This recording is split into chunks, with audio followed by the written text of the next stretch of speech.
আসসালামু আলাইকুম ওয়া রাহমাতুল্লাহ। আশা করি আল্লাহর অশেষ রহমতে আপনারা সবাই ভালো আছেন, সুস্থ আছেন। আমিও ভালো আছি, সুস্থ আছি। আজকের এই ভিডিওতে আমরা নাকের পলিপাস বা nasal polyp যেটাকে বলি, এইটা নিয়ে আলোচনা শুরু করছি। আশা করি শেষ পর্যন্ত সঙ্গ দেবেন। নাকের পলিপাস নিয়ে যেহেতু আমি একজন হোমিওপ্যাথ, আমাদের নিজেদের মধ্যেও এবং অন্য প্যাথিদের সঙ্গে অনেক মতভেদ আছে।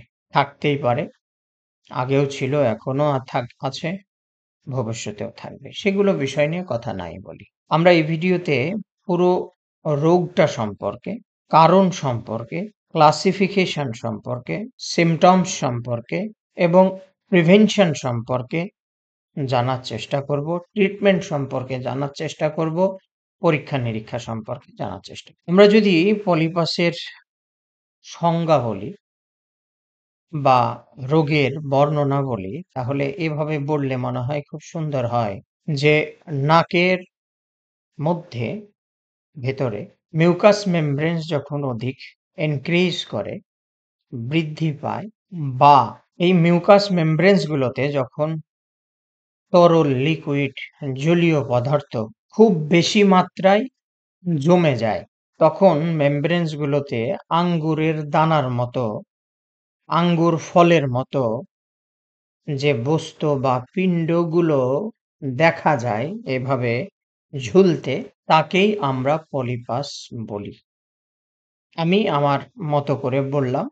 এর থেকেও সুন্দর করে হয়তো আপনারা পারবেন বলতে, আপনারা আপনাদের মতো বুঝবেন। অসুবিধা নেই। অধিকাংশ ক্ষেত্রে যে পলিপাসগুলো আমরা দেখছি, সেটা একদম ফ্রন্ট মানে এই যে নাক আর একটু ভিতরে এই যে এই বরাবরেই দেখা যায়। অধিকাংশ ক্ষেত্রে সামনের দিকটাই বেশি দেখা যায় এবং বোথ নাকে পেতে পারেন। আঙ্গুর ফলের মতো যে বললাম, আপনি একটাও পেতে পারেন, আবার ২ নাক মিলে একাধিক পেতে পারেন। কখনো, কখনো আমাদের যে নাকের শেষ অংশ আছে, এই সামনের অংশে না হয়ে শেষ অংশের দিকেও আমরা পলিপ পেতে পারি। শেষ অংশের এই পলিপকে কোয়ানাল পলিপ বলা হয়। বাংলাদেশের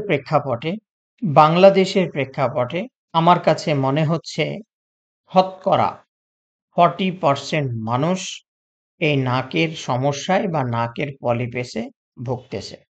এছাড়াও আরো একটা সমস্যা, সেটাকে ডিএনএস বলা হয়, যে নাকের হাড্ডি বাঁকা। আমি এর ওপরে ভিডিও দিয়েছি, কথা বলেছি, আমার পেজে অথবা আমার ইউটিউব চ্যানেলে গেলে পাবেন। এখন এই যে নাকের মাংসপিণ্ড আসলো, জেনারেলি আমরা জানি যে স্বাভাবিক শরীরে অবাঞ্ছিত কোনো কিছু আসলে, ডেভেলপ করলে ম্যাক্সিমাম ক্ষেত্রে ওটা খারাপ দিকে নির্দেশিত হয়। খারাপ দিক বলতে ক্যান্সারের দিকে নির্দেশিত হয়। আপনারা নাকের যে এই যে মাংসপিণ্ড আসতেছে বা মিউকাস মেমব্রেনস পানি জমা হয়ে ইনফ্লামেশন হয়ে বড় হচ্ছে, শতভাগ নিশ্চিত থাকেন এটা কোনো ক্যান্সারাস কিছু না। হ্যাঁ, তবে ভুল ট্রিটমেন্ট হলে, ভুল মেডিকেশন দীর্ঘদিন চলতে থাকলে আপনার ও রোগ হতে পারে।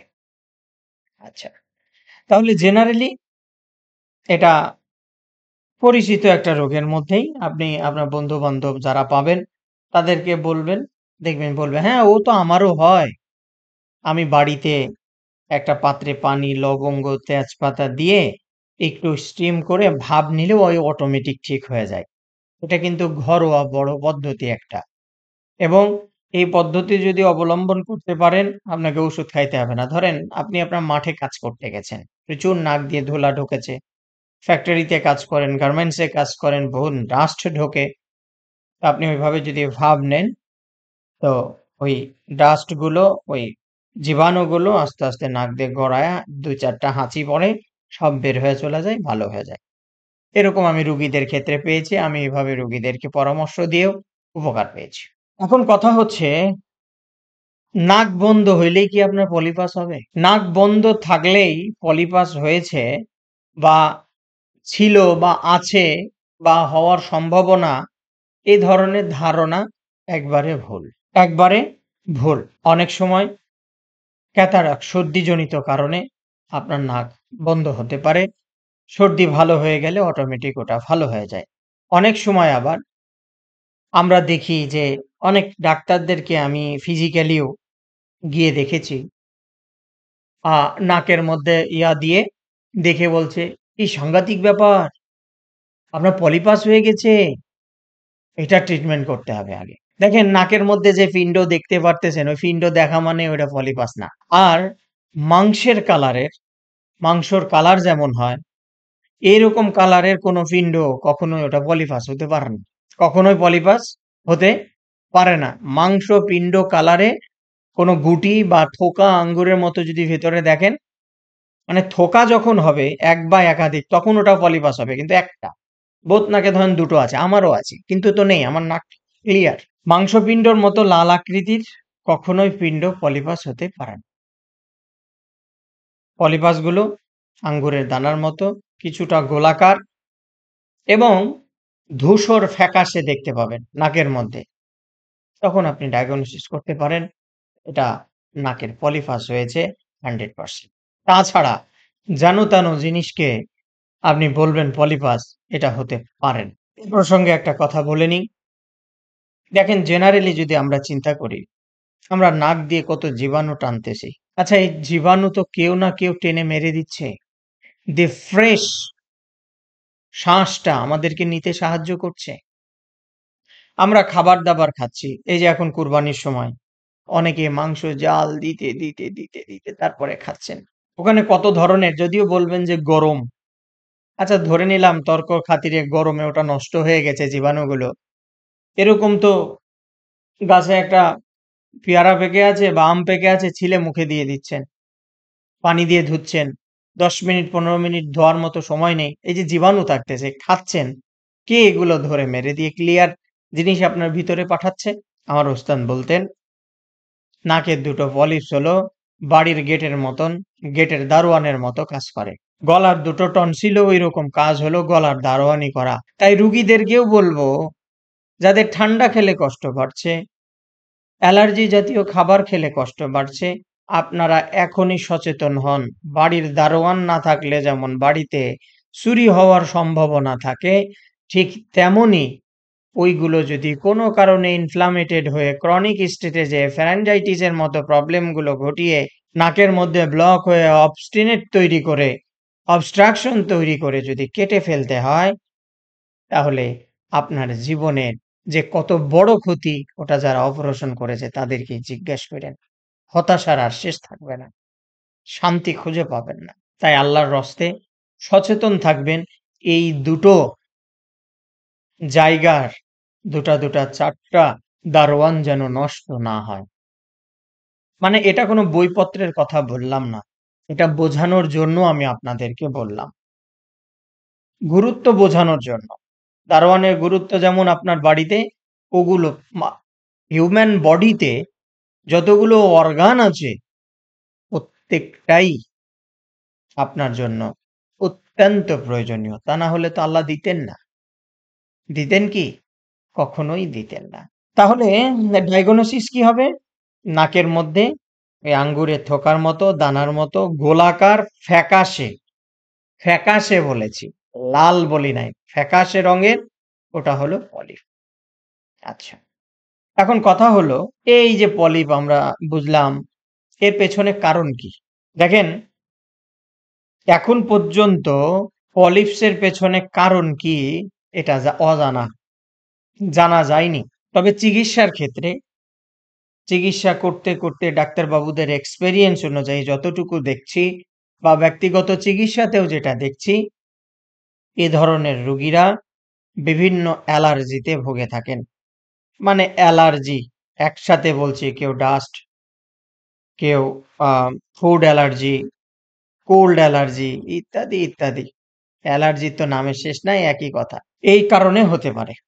আবার লং টার্ম ধরে যদি আপনার সাইনাসে ইনফ্লামেশন হয়ে থাকে, ওই দুটো যদি ইনফ্লামেটেড হয়ে থাকে তাহলে সেক্ষেত্রেও হতে পারে। তবে মূল কারণ, সরাসরি কারণ কি? অজানা। এবং এই যে যখন পলিপসটা হবে 1/4 মানুষের মধ্যে শ্বাস নিতে কষ্ট হবে, যেটাকে আমরা অ্যাজমা বা হাঁপানি বলি, কষ্ট হবে। কিছু কিছু রুগী পেয়েছি যাদের যখন এই যে গরম আছে কোনো সমস্যা নেই, শীত যেই পড়েছে নাকটা বন্ধ।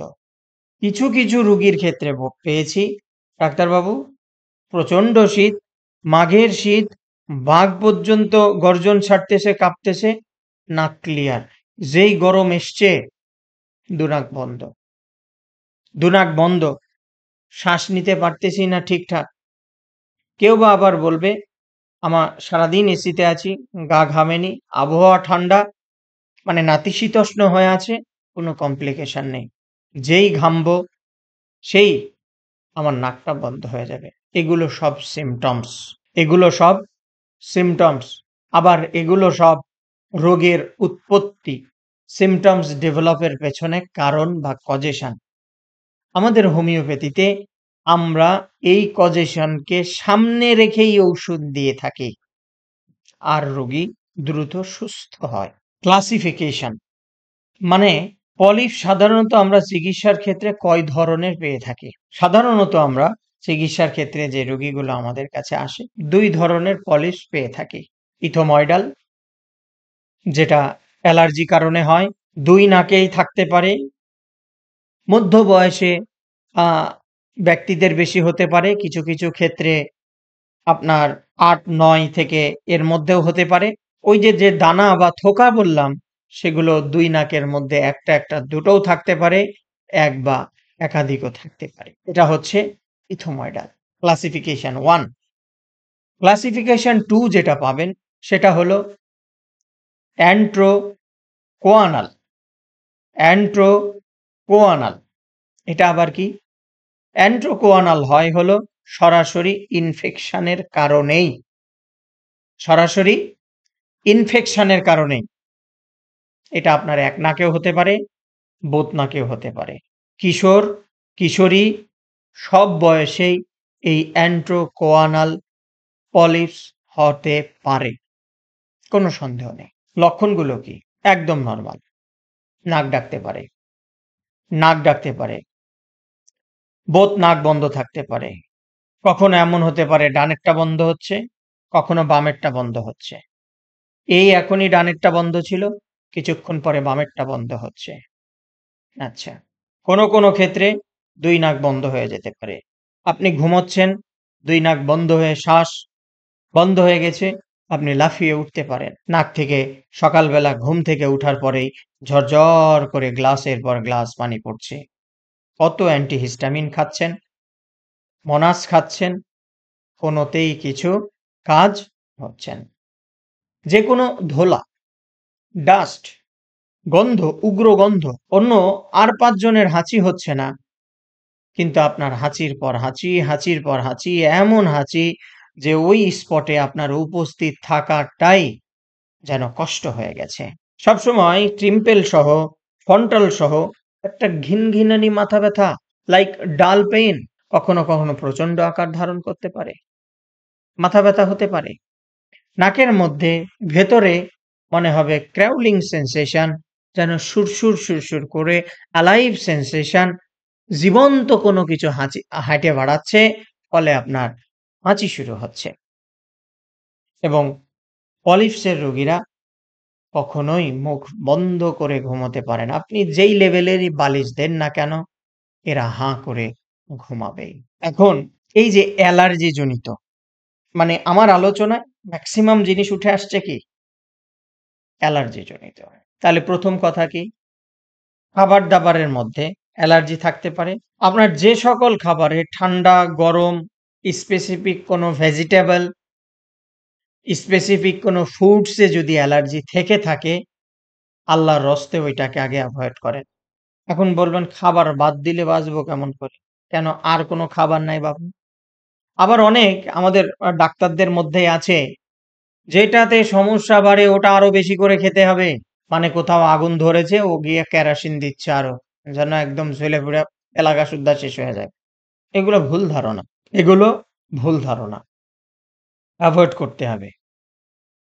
মোদ্দা কথা হচ্ছে নাকের পলিপাস থেকে যদি আপনি মুক্তি পেতে চান, আমি মিডিলেও বলছি, কথাটা প্রথমেও বলা উচিত ছিল, আমি শেষেও আবারও রিপিট করব, সেটা হলো সচেতনতা। আপনি যদি সচেতন থাকেন, আপনার কোনো সমস্যাই হবে না। সমস্যাই হবে না। যারা ট্রাভেল করেন, যারা ভ্রমণ করেন, যারা দীর্ঘ সময় এসিতে থাকেন, তাদের ১০০ জনের মধ্যে ৯০ জনেরই দেখবেন এই ধরনের কমপ্লিকেশন আপনি পাবেনই। দ্বিতীয়ত হলো এনভায়রনমেন্টাল যে অ্যালার্জিগুলো আছে, যেমন ধুলাবালি, ঠান্ডা, ধোঁয়া, হুল, কসমেটিক, সিনথেটিক কোনো জিনিসপত্র, কাপড়-চোপড় এভয়েড করে চলতে হবে। তৃতীয়ত হলো, যেহেতু আপনার অ্যালার্জি আছে এবং এটা ব্লাড রিলেটেড, আপনাকে এমন কিছু খাবার, এমন কিছু মেডিকেশনের সঙ্গে কিছুদিন লং টাইম সম্পর্ক রাখতে হবে, গ্রহণ করতে হবে এবং অত্যন্ত সতর্কতার সঙ্গে গ্রহণ করতে হবে, যেন আস্তে, আস্তে, আস্তে, আস্তে সের অ্যালার্জির যে প্রাদুর্ভাব এটা কমে যায়। এটা আপনাকে অবশ্যই মানতে হবে। আমরা ডাক্তাররা যখন পলিপাসের জন্য ট্রিটমেন্ট করি, প্রথমত আমরা ফিজিক্যালি দেখে বুঝতে পারি। যেহেতু স্পষ্ট দেখা যায়, কালার বলে দিলাম, বর্ণনা বলে দিলাম কিভাবে ইনভেস্টিগেশন করা যায়।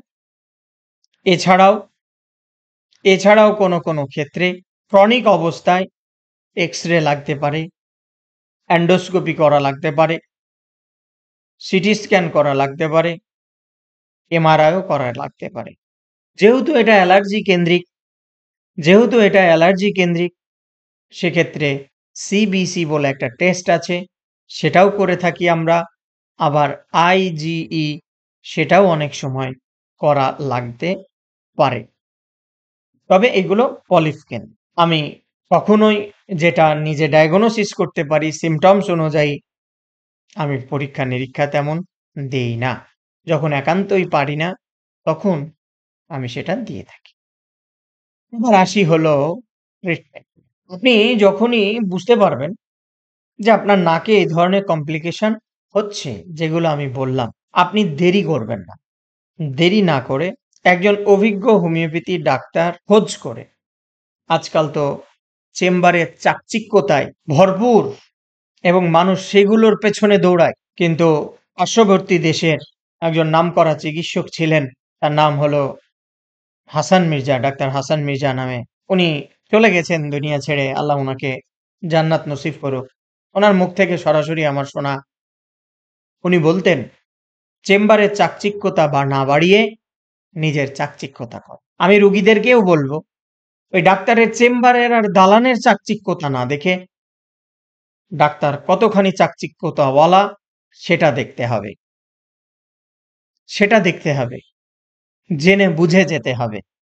শুধু আ চাকচিক্যতা, চোখ ধাঁধানো, পোস্ট, প্রচার, পোস্টার, এগুলো দেখে যে নিজের ক্ষতি করবেন না। আপনার মেধা আছে, আপনার বোঝার ক্ষমতা আছে, আপনাকে যাচাই করতে হবে। করেই যেতে হবে এবং এটা আমার ক্ষেত্রে হলে আমিও করব। আমাকেও করতে হবে। আচ্ছা। একজন অভিজ্ঞ ডাক্তারের শরণাপন্ন হয়ে সে আপনাকে ফিজিক্যালি চেক করবে, পরীক্ষা-নিরীক্ষা করবে, কিছু ঔষধ দেবে। সেগুলো নিয়ম করে ২-৩ মাস খেলে, কখনো এর বেশিও খেতে হয় ক্রনিক স্টেজে, কখনো কমও লাগে, ১৫ দিনেও অনেক ভালো হয়ে যায়, ৭ দিনেও ভালো হয়ে যায়, এরকম দেখেছি। এই ভালো নয়, কিছুদিন সময় ধরে ওষুধ খেলেই এগুলো চলে যায়।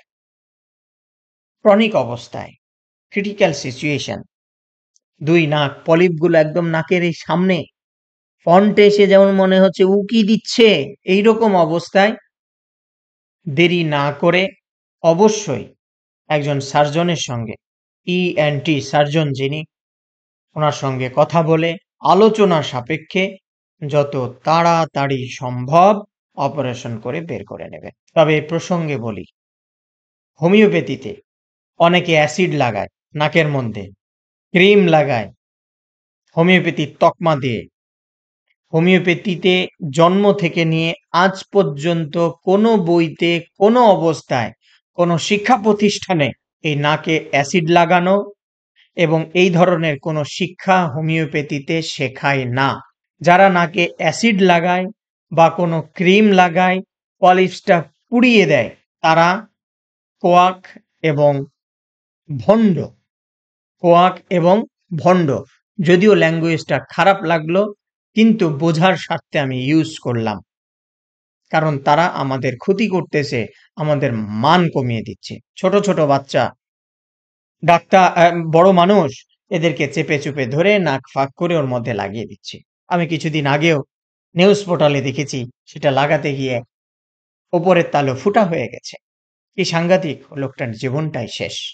এগুলো নেই হোমিওপ্যাথিতে, ওগুলো অ্যাসিড। আপনার এমনও হতে পারে ওইখান থেকে ক্যান্সার হতে পারে। আমি একজন হোমিওপ্যাথ, আমি নিজেই আপনাদেরকে সাক্ষী দিলাম।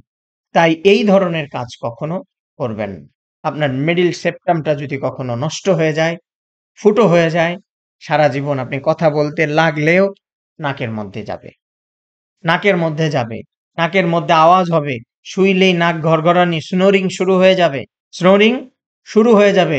সকালবেলা ঘুম থেকে উঠলে পানি পড়তে থাকবে। এই যে কিছুদিন আগে খুলনা মেট্রোপলিটনের একজন ঊর্ধ্বতন কর্মকর্তা আমার কাছে এসেছিলেন বরিশালে। তার নাকটা পুড়িয়ে ফেলেছে। ভালো হয় না। ঔষুধ দিলাম। এখন কিছুটা স্বস্তি পেয়েছে। কিন্তু আমি স্পষ্ট বলে দিয়েছি এটা পুরাপুরি সুস্থ করতে পারবো না, হবে না, অন্য যেখানেই যান না কেন। কারণ আপনি পুড়িয়ে ফেলেছেন। তারই ছোট ভাই, উনি একটু আরাম পেয়ে নিয়ে আসলো। উনিও একজন পুলিশ সদস্য। খাওয়ার পরে ভালো, দারুণ ভালো আছে। উনি নিজের ভুলটা বুঝতে পারলেন। তাই প্লিজ ক্ষতি করবেন না মানুষের। আপনি পারেন না, ছেড়ে দেন। এবং সাধারণ মানুষদেরকেও বলছি, যদি কেউ দেখে থাকেন, আপনারা এগুলো করবেন না। এগুলো হোমিওপ্যাথিতে নেই। লাস্ট কথা, লাস্ট পয়েন্ট হচ্ছে আমার পরামর্শ। পরামর্শ হলো, ১, নাকের পলিপাস থেকে আপনাকে বাঁচতে হলে প্রথম কথা হলো সতর্ক অবলম্বন করতে হবে। ডাক্তার যখন আপনি দেখাবেন, কোন সময়টায় আপনার নাক ব্লক হচ্ছে, কোন সময়টায়, ঋতু পরিবর্তনের পরে, ঠান্ডা জিনিস খেলে, স্পেসিফিক কোনো খাবার খেলে, পুঙ্খানুপুঙ্খভাবে ডাক্তারকে অবগত করবেন এবং আপনি সেগুলো বিষয়ে সচেতন থাকবেন। যে কারণগুলোতে আপনার কষ্ট বাড়ছে, যেই সিচুয়েশন গুলোতে মোকাবেলা করতে গিয়ে আপনার কষ্ট বাড়ছে, সেগুলো আপনি অ্যাভয়েড করে চলবেন। বা রোগীদেরকে, যারা ডাক্তাররা শুনছেন, অবশ্যই অ্যাভয়েড করে চলতে বলবেন। খাদ্যে যদি অ্যালার্জি জনিত কোনো সমস্যা হয়, তাহলে ওই খাবারটা অ্যাভয়েড করার চেষ্টা করবেন। মনে রাখবেন, সারা জীবন ওষুধ খেয়ে বাঁচার থেকে একটু সচেতনতার সঙ্গে যদি চলা যায়, হয়তো আপনাকে সেজন্য কিছু ত্যাগ স্বীকার করতে হবে। তারপরেও ওই মেডিসিন নিয়ে বাঁচার থেকে আপনি ভালো বাঁচবেন। এখন সিদ্ধান্ত নেবেন, আপনি মেডিসিন খেয়ে বাঁচবেন, নাকি আপনি আপনার কিছুটা ছেড়ে দিয়ে সতর্কতা নিয়ে সামনে বাঁচবেন। সেটা আপনাদের বিষয়। আজকের এই ভিডিও এই পর্যন্তই। আমি নেক্সট ভিডিওতে পলিপাসের গুরুত্বপূর্ণ মেডিসিন নিয়ে আলোচনা করব, যেগুলো ব্যবহার করে আমি হামেশাই রেজাল্ট পাচ্ছি এবং কোনো ধরনের অ্যাসিড, কোনো ধরনের ক্রিম, কোনো ধরনের অপারেশন ছাড়াই রোগীরা ভালো আছে। শুধু নাকের পলিপস না, যতগুলো অরিফিস আছে সেগুলোর পলিপস কেন্দ্রিকও আমি সেই ভিডিওতে আলোচনা করব। আশা করি পুরা ভিডিওটা আপনারা উপভোগ করলেন। আপনাদের কাজে আসবে এই ভিডিওটা। নেক্সট ভিডিও দেখার আমন্ত্রণ জানিয়ে আজকে এখানে বিদায় নিচ্ছি। ভিডিওটা আবারও বলছি, যদি ভালো লাগে তাহলে অবশ্যই শেয়ার করবেন, কমেন্টস করে জানাবেন। আল্লাহ হাফেজ।